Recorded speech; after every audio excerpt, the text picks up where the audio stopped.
Mister lady வியூயர்ஸ்க்கு வணக்கம். நான் doctor Deepa Lalan, BHMS homeopathic physician. இன்னைக்கு நம்ம என்ன சாப்டரை பத்தி டிஸ்கஸ் பண்ண போறோம் அப்படின்னாங்க, இன்னைக்கு சோஷியல் மீடியால வந்து ரொம்ப ட்ரெண்டிங்கா இருக்க ஒரு ஜூஸ் தான். அது என்ன ஜூஸ் அப்படின்னு கேட்டிங்கன்னா, ஏபிசி ஜூஸ். அதாவது ஆப்பிள், பீட்ரூட், கேரட் இந்த ஜூஸ் தான். நிறைய பேர் இது குடிச்சிட்டு நிறைய காம்ப்ளிகேஷன்ஸ் வச்சுக்கிறாங்க. ஆக்சுவலி இந்த ஏபிசி ஜூஸ் தப்பு அப்படின்னு சொல்றது இல்லை.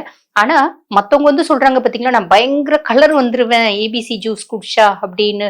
நான் ஏபிசி ஜூஸ் குடிக்கிறதுனால பயங்கர வெள்ளையாயிடுவோம், ரொம்ப ஸ்கின் ஆரோக்கியமா இருக்கும், பயங்கரமான எஃபெக்ட். அது எல்லாமே பில்டப்புங்க, அவ்வளோ எல்லாம் கிடையாது. பட் குடிக்கலாம். டெய்லி குடிக்கிறது அப்படின்றது சேஃப் கிடையாது. ஏன் அப்படின்றது இந்த பதிவுல பார்க்கலாம். ஓகேங்களா? ஃபர்ஸ்ட் வந்து பீட்ரூட் வந்து பாருங்க ரொம்பவே நல்லது. இதுல வந்து நைட்ரேட்ஸ் ஜாஸ்தி இருக்கு, ஆக்சலேட்ஸ் ஜாஸ்தி இருக்கு. இந்த நைட்ரேட்ஸ் ஜாஸ்தி இருக்கிறதுனால என்ன ஆகுது அப்படின்னு கேட்டீங்கன்னா, ரத்த குழாய்களை விரிவடைய ஹெல்ப் பண்ணுது. அப்ப தொடர்ந்து நம்ம இதை எடுக்கும் போது அதுல என்ன ஆகுதுன்னா, நம்மளோட பிபியில வந்து பாத்தீங்கன்னா முக்கியமா இந்த டயஸ்டோல்ல ஏறக்குறைய 4 to 5 பாயிண்ட் அளவுக்கு பிபி குறையுது. ஓகேங்களா? ஆனா இந்த நைட்ரேட்ஸ் பீட்ரூட்டை விட எதுல ஜாஸ்தி இருக்கு தெரியுங்களா? கீரைகள்ல. சோ பீட்ரூட்டை விட ஜாஸ்தி இருக்கிறது கீரை தான். அந்த கீரையை நம்ம டெய்லி எடுக்கும் போது பாதிப்பு இல்லாம நம்ம பிபி வந்து ஈஸியா குறைச்சிக்கலாம். ஸோ இது ஒரு கிளாரிஃபிகேஷன். இன்னொன்று, இந்த பீட்ரூட் வந்து நம்ம நிறைய சாப்பிட்றதுனால ரத்தம் நல்லா ஊறுது அப்படின்னு சொல்றாங்க. அதுவும் பொய்யுங்க. உண்மை என்ன அப்படின்னு கேட்டிங்கன்னா, பீட்ரூட்ல வந்து பாருங்க 100 கிராம்ல 0.3 மில்லிகிராம்ஸ் ஆஃப் அயன் தான் இருக்கு. ஒரு நாளைக்கு ஒருத்தவங்களுக்கு எவ்வளோ இரும்பு சத்து தேவை? 15 மில்லிகிராம் ஆஃப் அயன் ஒருத்தவங்களுக்கு தேவை. ஒரு 100 கிராம் பீட்ரூட்ல 0.3 மில்லிகிராம் ஆஃப் அயன் தான் இருக்கு அப்படின்னா, ஏறக்குறைய ஒருத்தவங்க ஒரு நாளைக்கு தேவையான இரும்பு சத்து எடுக்கணும்னா பீட்ரூட்ல இருந்து எவ்வளவு எடுக்கணும்? 1.25 to 2 கிலோ பீட்ரூட் எடுக்கணும். இவ்வளவு நீங்க எடுக்கிறீங்களா இரும்பு சத்து அதிகப்படுத்திக்கிறதுக்கு? நல்லா யோசிச்சு பாருங்க. சோ அகைன் இதுவும் வந்து பாத்தீங்கன்னா பில்டப். ஓகேங்களா? சரி. இப்ப சிலர் வந்து சொல்றது உண்டு, இந்த பீட்ரூட் வந்து சிகப்பா இருக்குங்க, சிகப்பா இருக்க காய்கறி சாப்பிட்டா நம்ம ரத்தம் நல்லா ஊறும், வெள்ளையா இருக்கவும் போய் சொல்ல மாட்டான். அந்த கதை தான் இது. பீட்ரூட் சிவப்பா இருக்கிறது எதனால? அதுல இருக்க பீட்டா லைன் அப்படின்ற ஒரு நிறமினால அது சிகப்பா இருக்கு. அந்த பீட்ரூட் சிகப்பா இருக்கிறதுக்கும் ரத்தம் சூப்பரா ஊறும் அப்படின்றதுக்கும் ஒரு சம்பந்தமும் இல்லைங்க. சோ இது உங்களுக்கு தெளிவா புரிஞ்சிருக்கும். ஓகே. அப்ப இந்த பீட்ரூட்டை ஜூஸா குடிச்சா பயங்கர பெனிஃபிட்ஸ் அப்படியெல்லாம் கிடையாதுங்க. பீட்ரூட்டை நீங்க ஜூஸா குடிக்கும் போது என்ன ஆகுதுன்னா, அதுல நார் சத்துக்கள் வடிகட்டப்படுது. அப்ப நம்ம பீட்ரூட்டை ஜூஸா எடுக்கும்போது என்ன ஆகுதுன்னா, ரத்தத்துல வந்து திடீர் நிறைய அந்த ஸ்பைக்ஸ் ஆஃப் குளுக்கோஸ் அப்படின்னு சொல்லுவாங்க. குளுக்கோஸ் வந்து சர்ருன்னு போய் சர்ருன்னு குவியுது. சோ இது வந்து அவ்வளோ சேஃப் கிடையாது. அப்ப இன்னொன்னு, நாரெல்லாம் நீங்க வடிகட்டிடுறீங்க. பெரும்பாலும் வந்து பாருங்க, பழங்களை கூட பழமா தான் சாப்பிடணும். நம்ம வந்து ஜூஸா போட்டு குடிக்க கூடாது. ஏன்னா ஃபைபர் நம்மளுக்கு கிடைக்காம போயிடும். அதே தப்பு தான் நீங்க பீட்ரூட்லயும் செய்றீங்க.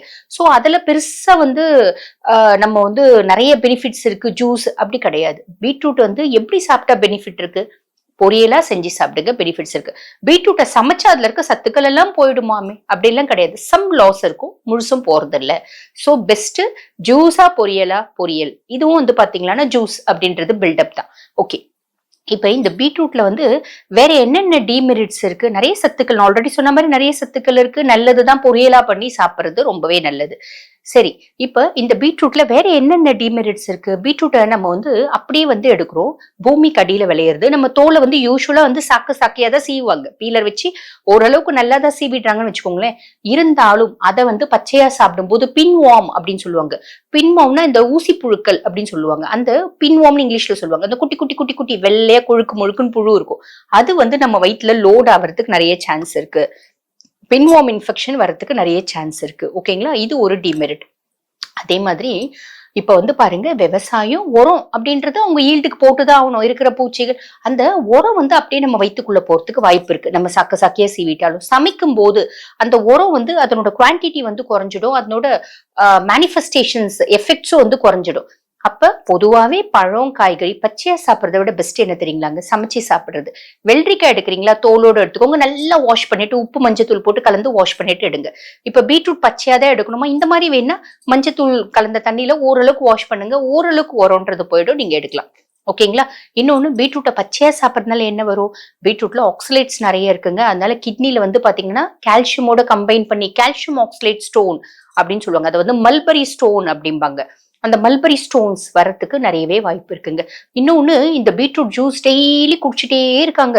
அதாவது யங் கேர்ள்ஸ் ஆனா இருக்கட்டும், மிடில் ஏஜ் லேடிஸ் ஆனா இருக்கட்டும், நான் கலர் வருங்க, காம்ப்ளெக்ஷன் வருங்க, டெய்லி குடிக்கிறாங்க. குடிக்கிறதுனால என்ன ஆகும்? ஒரு ஸ்டேஜ்ல யூரின் வந்து சிகப்பு கலர்ல போக ஆரம்பிக்கும். நிறைய பேஷண்ட்ஸ் வந்து சிகப்பு கலர் யூரின் போதும் மேடம் அப்படின்னு சொல்லிட்டு பெருசா எக்ஸாமினேஷன்ஸ்லாம் கிட்னி ப்ராப்ளம் வந்துரும் அப்படின்லாம் பாக்குறாங்க. ஆக்சுவலி எப்பன்னா யூரின் வந்து நல்ல சிகப்பு கலர் போக ஆரம்பிக்குது. அந்த ஸ்டேஜ்ல உடனே நீங்க பீட்ரூட் ஜூஸை நிறுத்தணும் அப்படின்றதுக்கு இண்டிகேஷன். சோ இவ்ளோ விஷயம் இருக்கு.